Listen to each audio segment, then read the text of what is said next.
ကဲချစ်တို့ရေဒီနေ့ကတော့စောင်းတွင်းရာသီဥတုမှာမုံလာဦးလေးတွေလည်းပေါ်ပါတယ်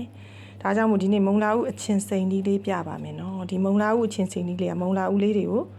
အနေသင်လေးတွေပေါ့နော်ပါလေးတွေလိမယ်မုံလာဦးအဖြူနဲ့ပြီးရင်သူကမုံလာဦးကလေမုံလာဦးအဖြူကလေရှာလက်ကာရေးတို့ပါဦးနဲ့စိန်လိုက်ရင်အနံ့ထွက်တာကြတော့သူကအနံ့နည်းနည်းပြင်းတော့အနံ့လေးလေဟိုဒီအနံ့ထွက်တာလေးကိုလည်းအုပ်တာပေါ့နော်ဟိုဆိုဝါကြီးဥကြီးနန်ကြီးမထွက်တော့ဘူးမုံလာဦးအနံ့စိုးလည်းမထွက်အောင်လို့စားရတာလေးလည်းနည်းနည်းလေးကောက်အောင်တကြားလေးအနှင်းငယ်ထည့်ပါမယ်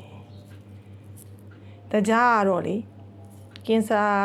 သမားတွေနဲ့တော့မတည့်ဘူးပေါ့နော်ဒါပေမဲ့လည်းမုံလာဦးအချင်ထဲတဲ့ခါကျနည်းနည်းလေးတော့ထည့်ရပါတယ်ရှင်ပြီးရင်စားလေးအနှင်းငယ်ထည့်ပါမယ်စားလေးရလေးထည့်ပေးရပါတယ်ဒါမှစားနဲ့တကြားနဲ့ထည့်ပြီးပြီဆိုရင်ရှာလကာရည်လေးလောင်းလိုက်ပါမယ်ရှာလကာရည်ကလည်းအများကြီးထည့်စရာမလိုရှာလကာရည်သဘာဝချင်းပြီးသားဆိုတော့လေရှာလကာရည်လေးထည့်ပြီးသွားရင်တော့သူ့ကိုရေလေးရောလိုက်ပါမယ်ရေတန်လေးပြီးပါရှင်အဲ့ဒါဆိုရင်တော့ဒါကျမတို့ပြီးရင်ဇွန်းလေးနဲ့မှွေပါမယ်ကျမဇွန်းကအနားမှာယူမထားမိလို့ကြာရတကြားဇွန်းလေးနဲ့မှွေလိုက်မယ်တကြားဇွန်းလေးနဲ့နည်းနည်းမှွေပေးလိုက်မယ်ပြီးမှပြီးတော့အဲ့လိုလေအချင်းစိန်ပြီးသားတဲပြီးသားဟာပြီးရင်သူကချင်လာတော့မှာရှာလကာရည်ကိုဒီလိုမျိုးအများကြီးအပြည့်ကြရင်လေသွားတွေကျင်းနေမစားနိုင်ဘူးအဲ့တော့ရှာလကာရည်လေးကချင်းနေဆိုရုံလောက်ကလေးကိုမှန်းထည့်ရမှာပေါ့နော်ဒီရဆိုမုံလာဦးကနှလုံးမုံလာဦးကအဖြူကနှလုံးအနီးရတစ်လုံးဖြစ်ပါတယ်အဲ့ဒါလေးဆိုရှာလကာရည်လေးကိုနည်းနည်းလေးဘယ်လိုခေါ်မလဲမှန်းပြီးတော့ချင်းနိုင်လောက်တဲ့အနေထားထည့်ပြီးတော့မှရေလေးရောပါရှင်ရေတန်လေးရောလိုက်ပါတကြားရယ်စားလေးရယ်အဲ့ပြီးတော့ဒီလိုလေးသမအောင်လေးနည်းနည်းပြီးရင်အဲ့ဒါချင်းသွားပြီးစားမယ်ဆိုရင်လည်းအဲ့လိုကော်စွန်းလေးနဲ့ပဲစားပါနော်စတီးစွန်းတို့ပါဦးကြအချင်းနဲ့ဟိုကမဖြစ်တော့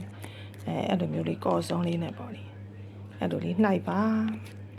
ကော်စွန်းလေးနဲ့ကော်ပေါ့နော်အဲ့လိုမျိုး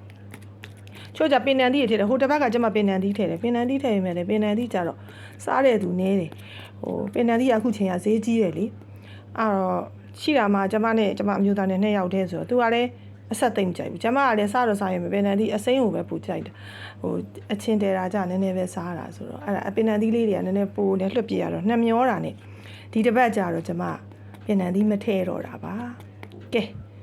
ပြည့်စုံနဲ့အချင်းတဲထားတယ်မုံလာဦးချင်းတဲလေးရပါလိမ့်ရှင်လှူစားကြည့်ကြပါနော်သူကလေတုတ်စားလို့လည်းရတယ်ကိုရီပေါ့နော်ထမင်းစားတဲ့အခါမှာလည်းအတို့စရာဖြစ်နေလဲရတယ်တုတ်စားလို့လည်းရတယ်တုတ်စားရင်ကြောင့်သူကမြေပဲဆန်လေးရယ်ငပိဒီလိုငပိကြော်ထားတယ်ငပိကြော်လေးရယ်တုတ်စားရင်လေမြေပဲဆန်လေးရယ်ပဲမုံလေးရယ်မြေပဲဆန်လေးကိုထောင်းမယ်ပြီးငပိကြော်လေးနည်းနည်းလေးထည့်မယ်ငရုတ်သီးလေးအမုံကြိုင်နဲ့အမုံပေါ့အမုံကြိုင်ဘူးအချို့ဆိုတဲ့အဲ့ဒါလေးနဲ့စီချက်ကလေးနဲ့အချို့မုံလေးငံပြရေးလေးနည်းနည်းလေးနဲ့တုတ်စားလို့ရပါတယ်နော်တုတ်စားရင်လည်းရှယ်ကောင်းပါတယ်ဆောင်းနေရတော့ဒီကအရန်ကိုကောင်းတယ်အရန်ကိုပေါ့နော်ဆောင်းတွင်းနဲ့တင့်တော်တဲ့မုံလာဦးချင်းတယ်လေးပါလောက်ကြည့်ကြပါအောင်ချစ်တို့ရေ